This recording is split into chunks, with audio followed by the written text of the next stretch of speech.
Just a little recap. We are still in the book of Exodus. And last week, I gave the introduction to the book. Today, we will continue from the divisions of the book, and our discussion will capture the divisions of the book. Last week, I told you the book of Exodus, if you like, is probably the most important determinant of what the history of Israel. It is after the Exodus that the Hebrew people constituted themselves as what? One people, one nation, and now they are telling their story. So they had to go back to now recount their ancestors by giving us the book of Genesis. And then from the Exodus, we know the law will be instituted at Sinai. The covenant is instituted with the people, and that determines the rest of their life, the rest of what? The Old Testament. So this is the central book. Then, in order to help us understand better, last week we also looked at who are the Egyptians and who are the Hebrews. Did they ever come to live together or interact at all? We saw evidence of the fact that yes, these people may have interacted in the course of history. So whatever Exodus is saying could be true because we are looking for evidence. We are not interested in fiction. So even if it is fiction, then let's call it fiction so that nobody puts his faith in whatever is written in the book of Exodus. And we saw who are the Egyptians. We saw how their kingdom was managed. Basically, the kings, their religion. And we came across one famous man, Amenophis, King Amenophis, who was probably even before Moses, before the Hebrews became slaves in Egypt. Amenophis attempted what we call a one religion, one God religion. Amenophis. So he drove away the supreme God in Egypt, which was Ammon, and all the priests. Then he instituted Aton. And then he called himself Akhenaton, the glory of what? The Aton. And how it flourished for a short while, but he died, and the whole nation gradually fell back into what? Polytheism. But Akhenaton was probably the one who first thought about what? One God religion. Akhenaton. So when the when the Hebrews were in Egypt, at least Moses, being in the royal house, may have heard about some of these ideas. So after the Exodus, all these may have influenced Moses's what? Consideration of what? The religion of the new people he is leading, and shaped what we now call Judaism. So we have evidence of this in the history of the Egyptians and their influence on the Hebrews who were in Egypt at that time. So we want to now look at the book, what we have in the Bible. How are we to understand the entire book of what? Exodus. So here it follows almost the African Bible consideration of what? The division of what? The book of Exodus. So we have the oppression and the call of what? Moses, chapters 1 that will run through to chapter 3. Of course, the oppression of Israel, chapter 1 and 2. In chapter 3, that's when Moses is called on the mount. And then Moses tried to run away from it, but God convinced him, and Moses accepted. Then, when Moses got back into Egypt, after he had killed one of the Egyptians and had to flee. Now, when he got back, this was on a mission. God wants him to free the Israelites. So from chapter 7 onwards, we have what we call the call. From chapter 7 onwards, we now deal with what? The contest between Moses and the Egyptian overlords and how that played out. Then the deliverance of Israel proper. We begin from chapter 13 to chapter 15. Then also the journey in the wilderness. That's another beautiful session for us to consider, the journey in the wilderness from chapter 15:23 all the way to chapter 18, when they reach the foot of the Sinai. And chapter 19 will deal with what? The covenant that God made with what? Israel. And soon after the covenant, how the Israelites broke the relationship, the covenant relationship, which we shall now take from chapter 31 to chapter what? 34. And now the building of the tabernacle and the tent, which begins from chapter 35 all the way to what? Chapter 40. So that is how the book is structured. Now, under normal circumstances, it will be good to take each division and now go into detail.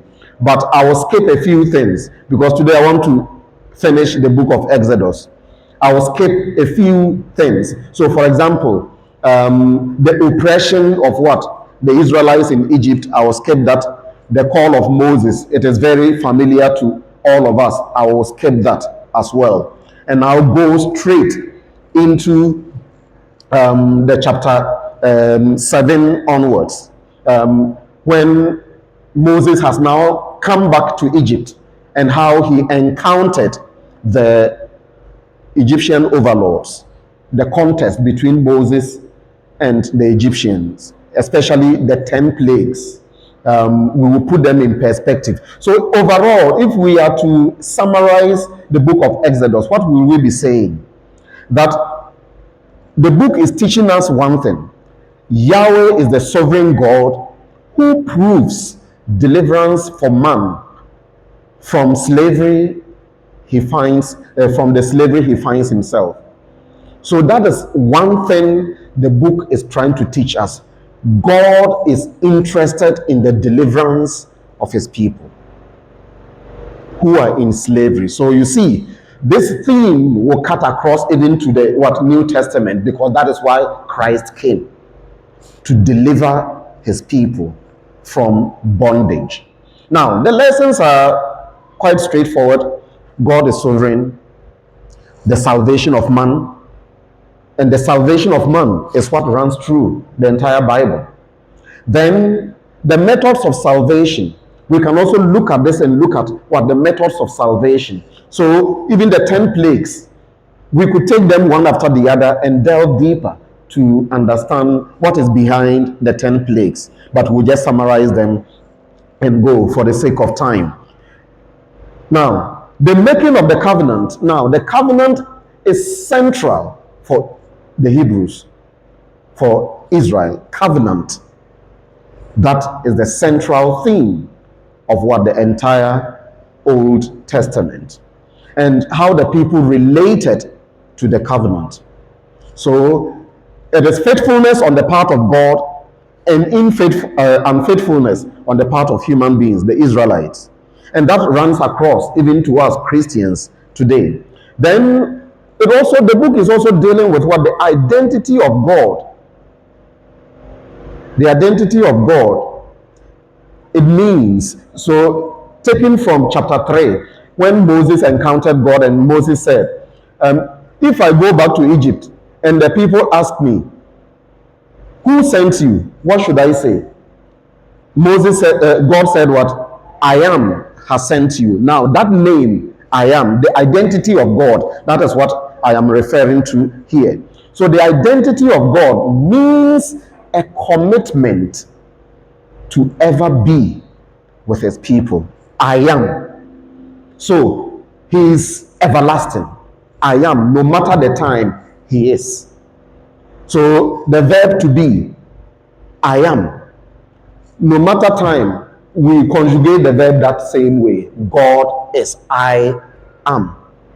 I am has sent. So, right there, even the whole theme of Emmanuel, God with us, we can see it here. God is constantly with his people.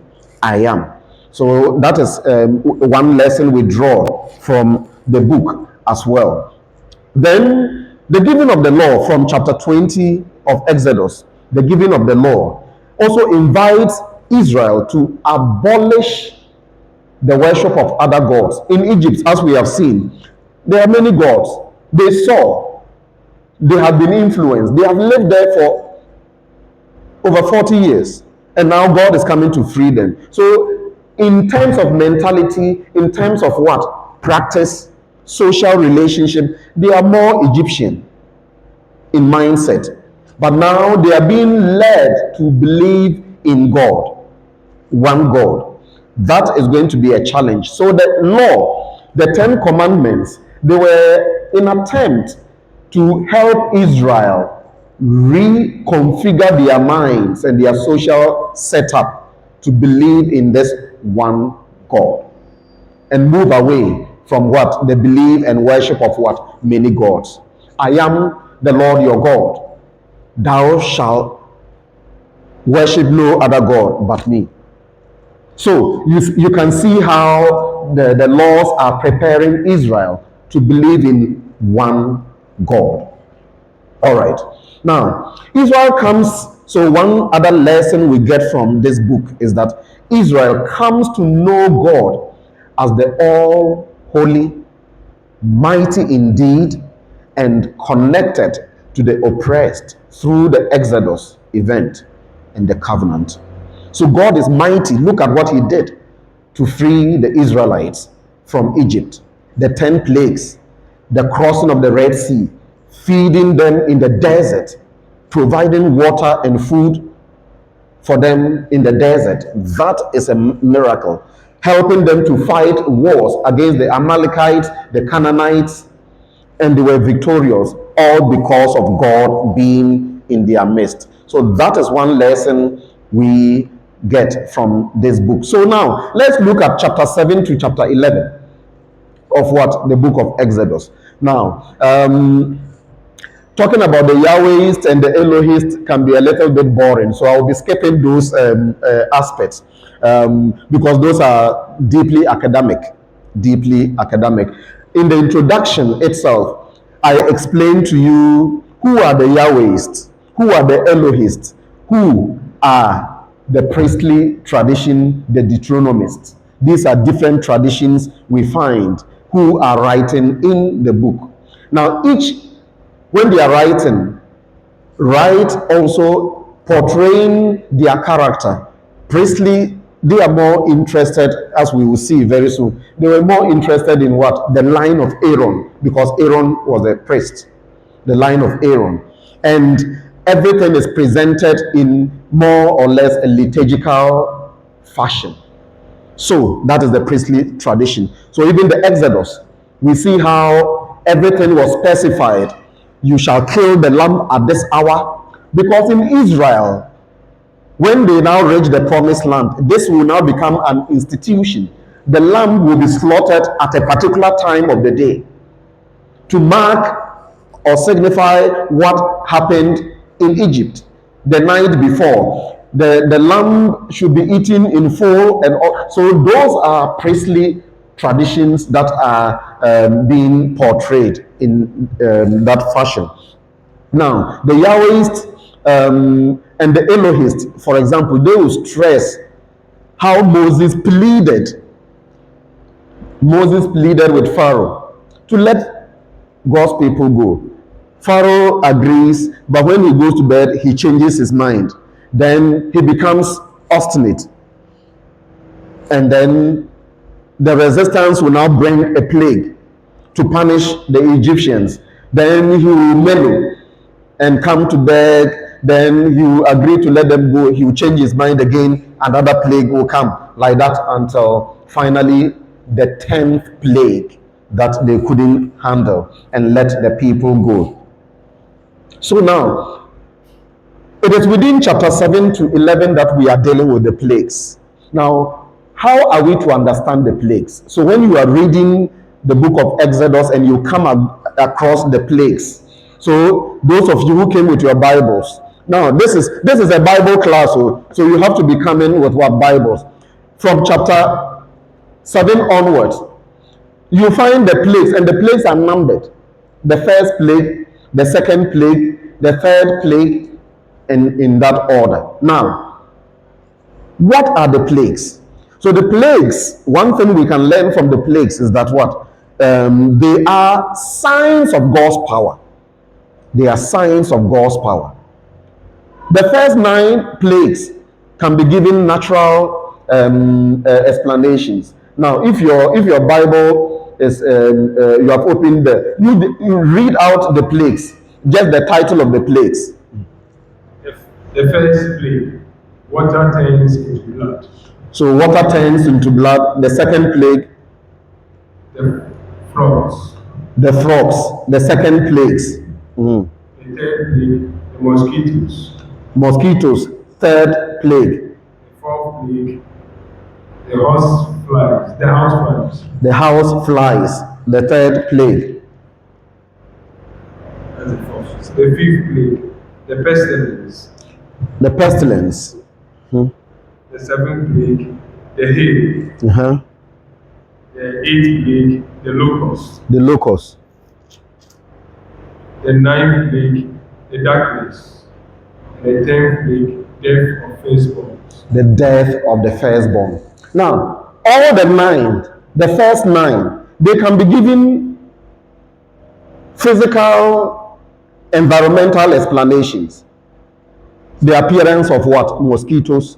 Maybe there were water bodies that the water bodies were not flowing, so mosquitoes developed, right?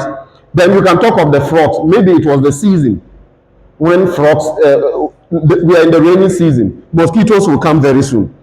Now we are enjoying some level of freedom from the mosquitoes. But from yesterday, you can begin to sense the mosquitoes are gradually coming from yesterday. So the mosquitoes, the frogs, the house flies, they can be explained historically, right? A season, something might happen and they will come. There will be a time the frogs can come in their numbers. Everywhere you turn, once there is a water body, you are here, everywhere. The frogs are making noise. So those are natural causes we can attribute to what? The plagues. Now, the significance is who is causing them? Who is making them happen? Even what is that? The water turning blood. The magicians also perform similar things. Not so.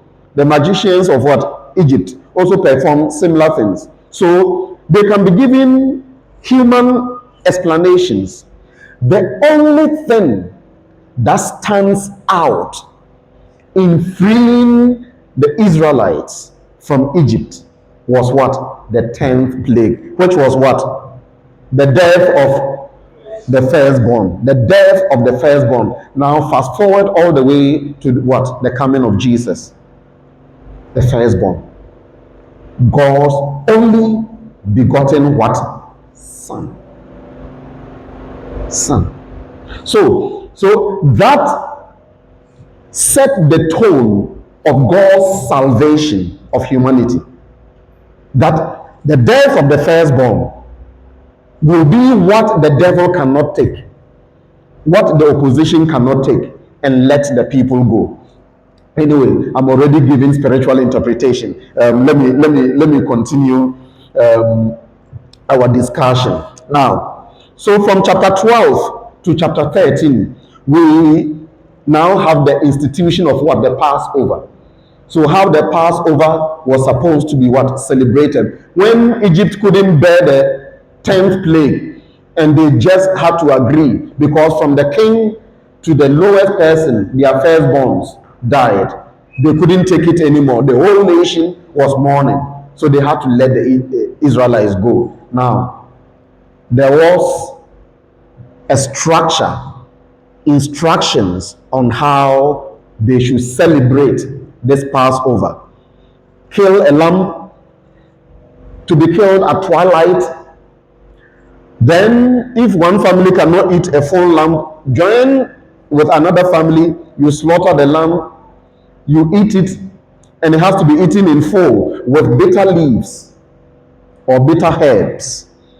Then a staff in hand, because it is a Passover. It's not like you are comfortable sitting to eat. So when we come to the Eucharist, don't think it is just a meal, an interpretation. It's what something more significant. Okay, so the instructions given about what the Passover meal or celebration we find in chapter 12 and chapter 13. So the narrative is very liturgical, as I mentioned. So you can tell it's the priestly tradition writing this session.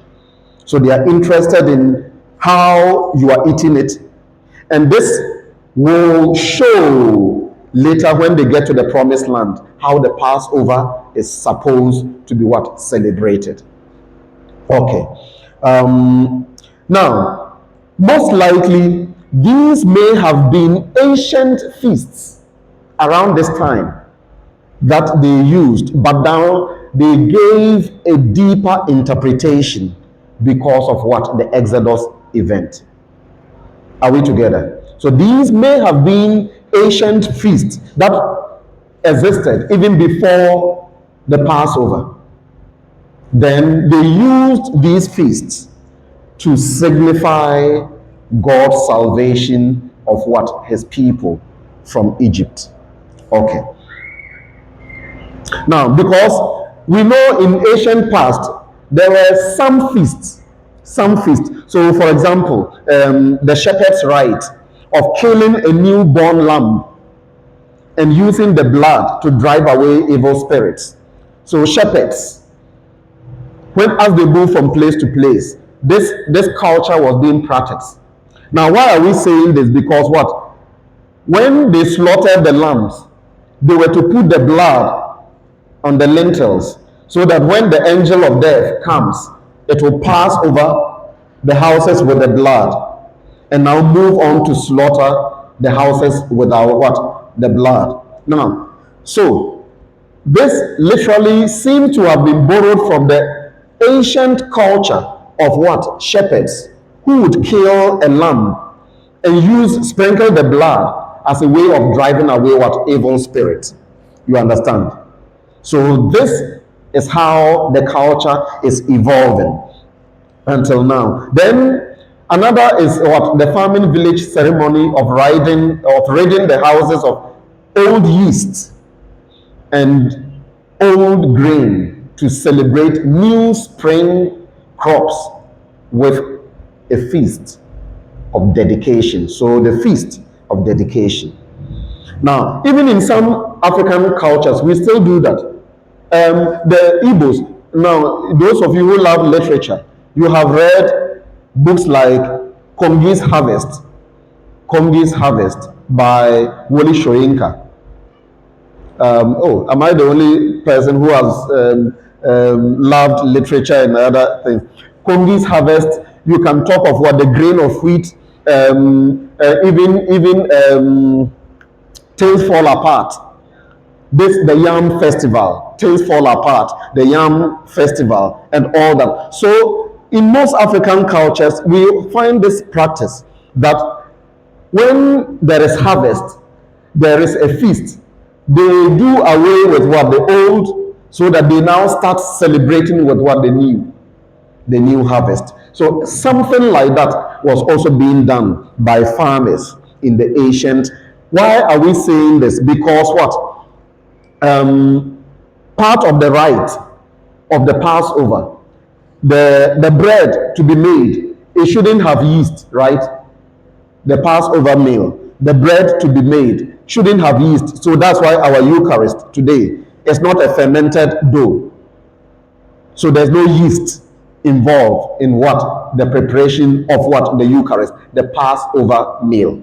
So we are going back, reflecting, looking at the culture, what was in existence before all these were instituted, so that we can understand better where they are coming from and know where they are going with whatever.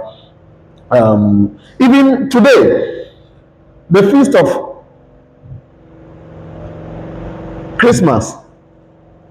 Christmas was, I hope this will not be a scandal to the staunch Catholics. Christmas was the pagan celebration of what? A god, the sun god.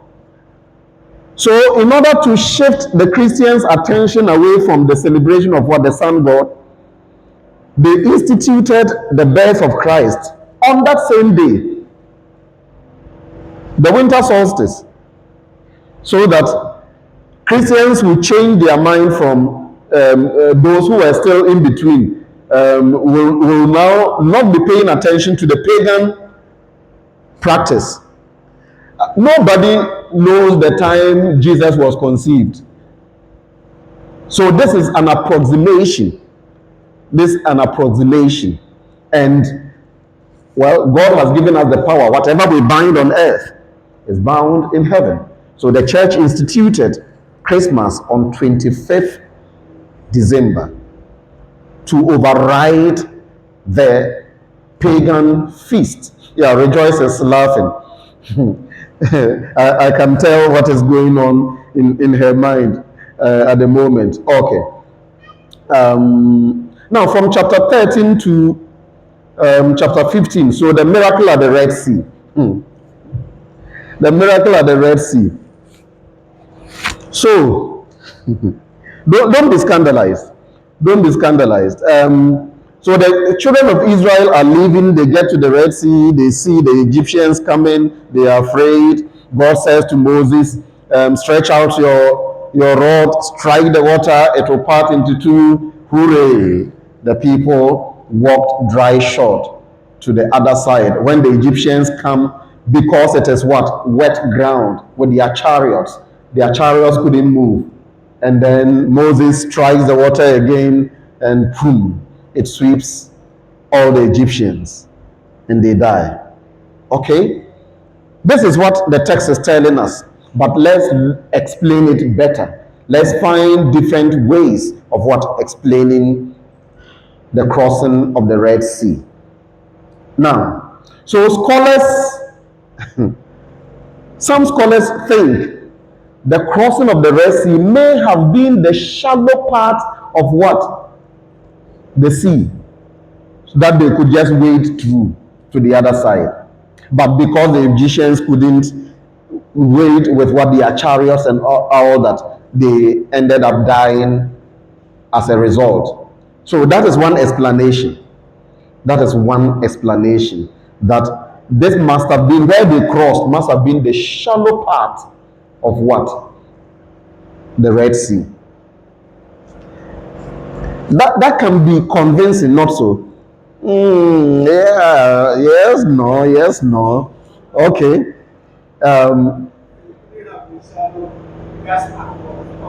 Yes. Oh, so another explanation is that, those of you who know a bit of oceanography, there are high tides and low tides. During the low tide, the water can recede far into the ocean itself. Then at high tide, it comes up a lot and even exceeds where it ordinarily reaches. So in between high tide and low tide is what we call the beach. You understand that? Those who know a bit of geography, oceanography. So that is how beaches are formed. So a beach is what? The difference between high tide and the low tide. So when you are walking along the beach, you normally see where the water seems to come to. And in between, you also see where the water is right now. So when the water is high, it comes to this level, and now that the water is low, the water is around this place. So this space It's where you now walk along the ocean and you are enjoying that is the beach. The difference between high tide and low tide. Now, even today, these things are happening in some rivers. You can Google it. In some seas, when it is low tide, water recedes completely. In US, I challenge you to Google it and find it out. I forgot to check the name of the sea before coming. So during low tide, the water recedes for about 2 hours. So it is completely dry. So people even go with their mats and lie on the bank of the sea and relax and have picnic, play, and they know the time. So when it is close to the time, they pack their tents and leave. And in a matter of few minutes, the water covers the place again. Now, this is another explanation for how the children of Israel crossed the Red Sea. It may have been the low tide when the Egyptians got there. So when the Hebrews got there and now crossed. But when the Egyptians now caught up with them, they were unfortunate. The water was now coming back and it swept them. So that is another theory. Another theory explaining. I like the way people are smiling. I like the way people are smiling. The Egyptians didn't know how to swim, somebody says. If they knew how to swim, they would have survived. All right. So that is another theory. Then what we have here, what we call the Palmer's theory, that seems to be the most dominant theory. Now, you remember even after God said Moses should stretch the arm and strike the water, we are told an easterly wind blew and parted the water. Now, so that's the Palmer's theory. A strong easterly wind may have blown and splitted the water. Then the children of Israel walked. But unfortunately for the Egyptians, they unfortunately were swept away by the waters when the power of the wind receded. So that is the another theory explaining the crossing of the Red Sea. So let me ask: was it a miracle or a natural occurrence? Miracle, of course. They are very Christian. They don't want to rebuke or correct the Bible or say the Bible is lying. Okay, so even if it is a natural occurrence, but you see, this is now spiritualization. It could have been a natural thing, but how it happened and when it happened, exactly to help the Israelites, is what makes it a miracle. Now, as we go on, we will now come to talk about the manna, feeding of the manna. We'll get there. We'll get there. So, now from chapter 15 to chapter 18, we talk about what? The covenant. Now, I am going to be very brief in these areas. Now, the covenant is, if you like, one of the central themes of the Old Testament. In fact, we can also say the Old Testament is built around the covenant. The covenant God makes.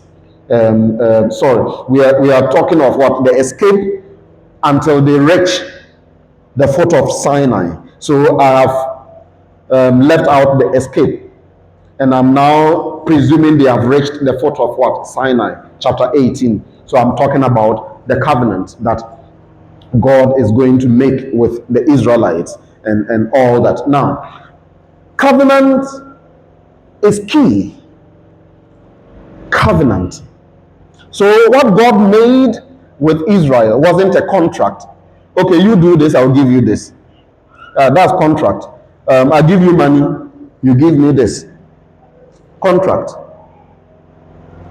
So when you go to buy things from the shop, you are engaging in contracts. Now, but covenants are different. Covenants are different. So we encounter incidents of God's care. So through this session, they reveal incidents of God's care, and the covenant may be compared. We have different figures to describe the covenant. We'll come to look at that. Hey, Akufo-Addo is putting St. Ignatius into trouble. So we'll come to look at the different ways of what representing the covenant. But in terms of what the covenant, just know at the moment that what it is central to understanding the entire Old Testament. God wants a lasting relationship with Israel through the covenant.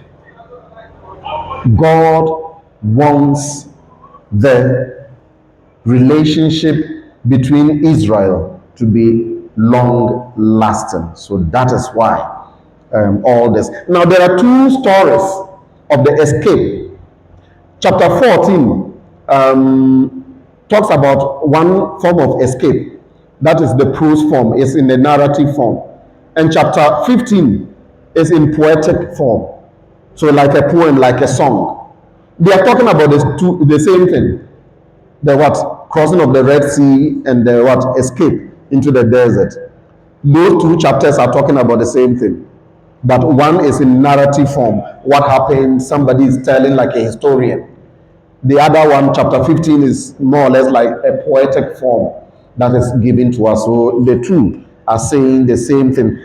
Chapter 16, God feeds the people with manna and quails.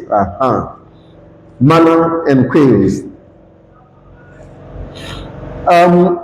Who knows a little bit about the manna? So the manna, we are told, is formed on some plants in the desert. Now, then early in the morning, they pick them up and pound into powdery form, and it has a sweet taste. Now, so these are things that grow naturally in what? The desert area. Even till today, it's still happening. So that's one thing we have to know. Till today, it's still happening in the desert areas. They would wake up in the morning, they find it growing on some plants. Then they will pick them up and pound into powder form and now use it to make bread. So till today, all these you can still find online, even in the desert of what? The Sahara and other parts of Africa. These things are still happening. Okay? So that is the manna, how the manna came about. Then the quails.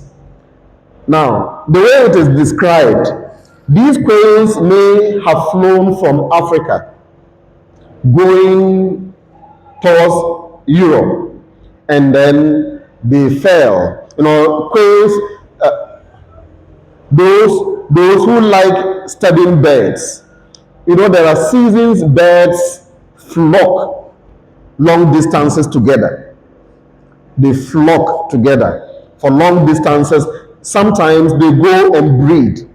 Maybe the weather is going to be harsh, so they migrate. They breed over there, and when the weather is better, they come back with their young ones.